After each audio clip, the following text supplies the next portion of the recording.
What is it about the 10K? Nobody wants to run 10Ks. The 10K is like the 5K's ugly stepsister. A lot of us focus on it as a tune-up race, but we rarely run the 10K as the goal race. Now, the 10K is actually a very challenging event because it's long enough to be very demanding. It's long enough for things to go wrong. It's long enough for you to actually be required to have a lot of fitness to run it well.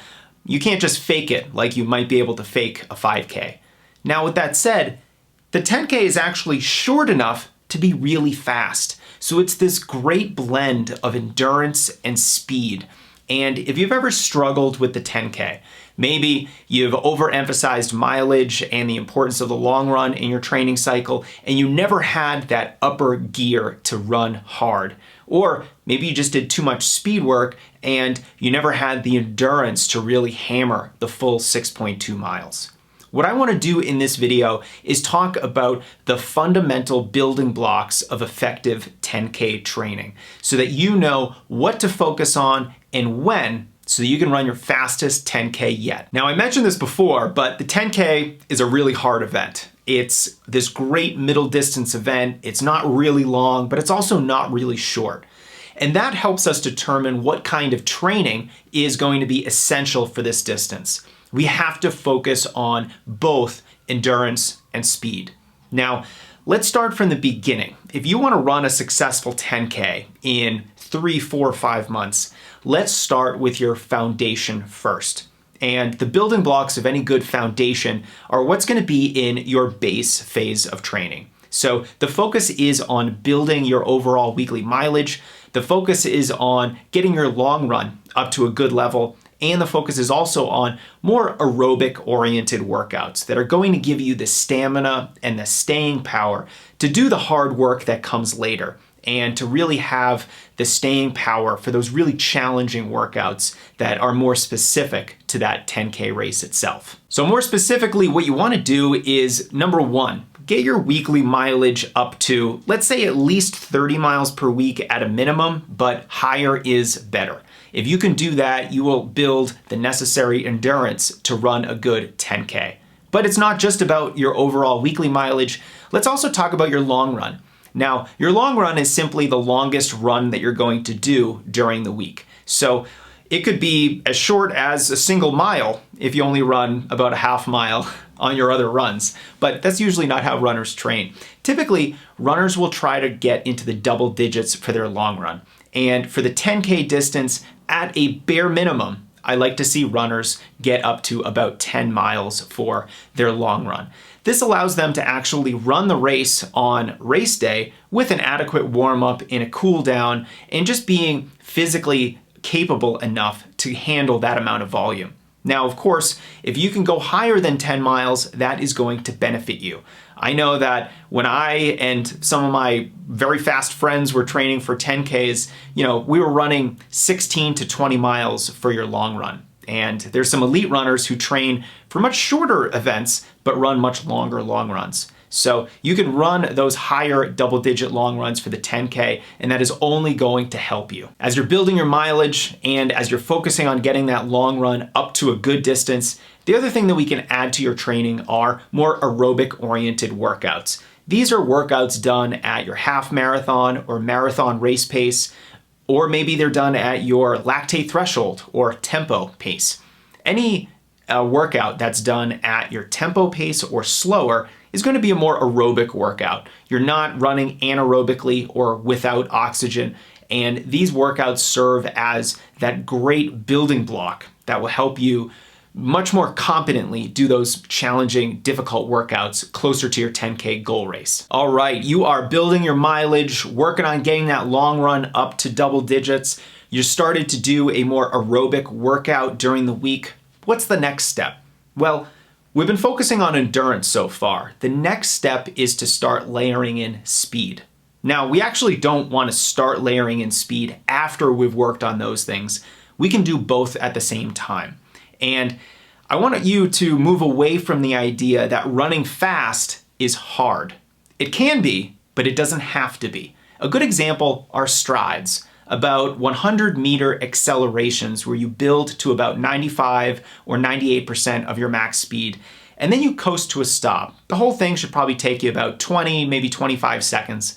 And strides are not very challenging, but you are running very fast. Yet you're only running fast for a couple seconds. It's build to the peak and then you coast to a stop. Only that middle part is really fast and challenging. But you get full recovery. It's only for a very brief period of time.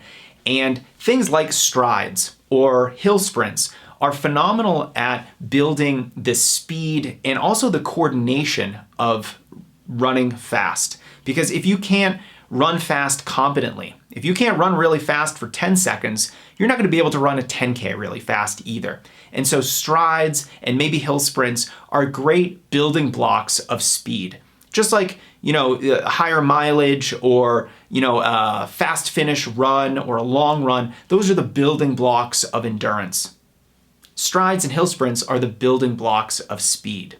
Now, you can also get a little bit more advanced. Once you have some competence and some experience running strides and hill sprints, now let's add short repetitions to your training plan. Short repetitions are reps that are maybe 200 meters, maybe up to 400 meters, but they're run really fast. These are reps run at maybe as slow as your 5K pace, but maybe as fast as your 800-meter race pace. What we're doing here is we are getting a little bit more of a VO2 max stimulus, and the other way that we can think about these short repetitions as not just reinforcing speed and getting you comfortable running fast, but the other big benefits of these short, fast, but relatively easy reps is that not only do they reinforce good running form, you are improving your economy with every workout like this that you do, but also they help you get stronger. It requires more muscle strength to run faster because every stride must impart more force into the ground. Those muscular contractions have to be stronger. And so by practicing running fast, you are actually practicing getting stronger as well. And so this strategy of gradually building your mileage and your long run, and then introducing both aerobic workouts with strides or hill sprints, and then adding in some of these faster reps is a great, holistic, comprehensive way to build a 10K foundation. Now that we've built the foundation, let's talk about what has to happen next. After your foundation has been built, the next step is to get specific. Now we are going to run workouts that look a little bit more like the 10K itself, because the goal here is to be able to run 6.2 miles or 10,000 meters at your goal 10K race pace. So we do that a couple different ways. Number one, we are certainly going to do a fair amount of work at your 10K goal pace, because we want not only you to physically understand this pace to get a lot of practice at it, but we also want to practice the neuromuscular patterns from your brain to your muscles that these workouts force you to deal with. Because when you are doing 10K specific workouts, that pace, that effort is being ingrained in your brain. And so neuromuscularly,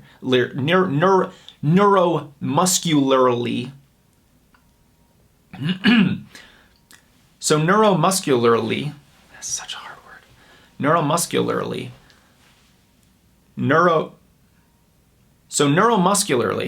you are working on that neuromuscular communication pathway. And so when you line up on race day, that pace is just going to be even easier. Now, we shouldn't just focus on your 10K race pace. I think I've mentioned this in a previous video or definitely on the Strength Running website, but we also want to look at support paces. Now, what is a support pace? A support pace, generally you have two of them. Support paces are the paces that are a little bit slower and also a little bit faster than your goal pace. So for the 10K, your support paces are going to be 5K pace and your tempo pace. Typically, most runners are running under an hour for the 10K. I think the average time is 50 or 55 minutes. So that means that tempo pace is, generally speaking, the pace that you can maintain for about an hour of racing. So for some runners, it actually might be exactly the same as their 10K race pace. So then we might have to move to half marathon pace. But for most runners, your 5K and your tempo pace are your support paces for your 10K pace. And as we get closer and closer to your goal 10K race, we want to start moving away from the tempo paces more to the 10K and 5K race paces.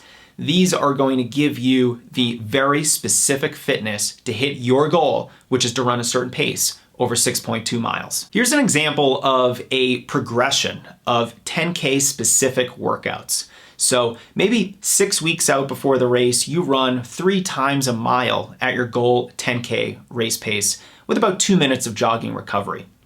2 weeks later, you run 4 times 2,000 meters at your goal 10K pace with about 2 minutes of recovery.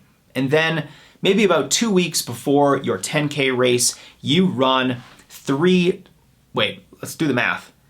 Yes, you run 3 times 2 miles at your goal 10K race pace. And you can see how this workout starts to look even more like the 10K. And so this is a good example of a very simple 10K specific progression of workouts that will have you challenged in a very similar way during this workout as you are going to be on race day. So it's a very big confidence builder. If you can run that 10K specific workout just about the pace that you want to run on race day, then when you're rested, when you have the magic of that race environment, that race atmosphere, you'll be able to hit your goal pace on race day. Now, these specific workouts don't have to be so simple. We don't have to work only at our goal 10K pace. I like simulating what the race will feel like by negative splitting the workout and adding a little bit of faster running to the end. So you might do something like 2 times 2 mile at your goal 10K race pace, but then after that, you run a single mile at your 5K pace and then 4 times 200 at your mile race pace.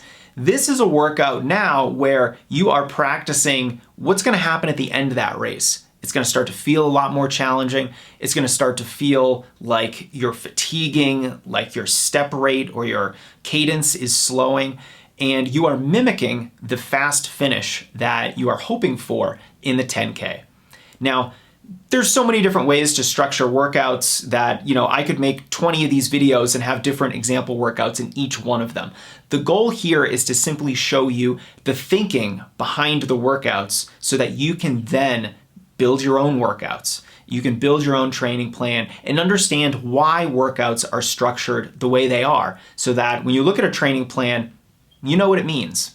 So I hope this video was helpful. If you are gearing up for a 10K and you have questions about the foundation of endurance and speed that you're building, or on those race-specific workouts that come later in the training cycle, leave me a comment. Let's see if I can answer it and get you on the right track, because I want your next 10K to be your fastest 10K.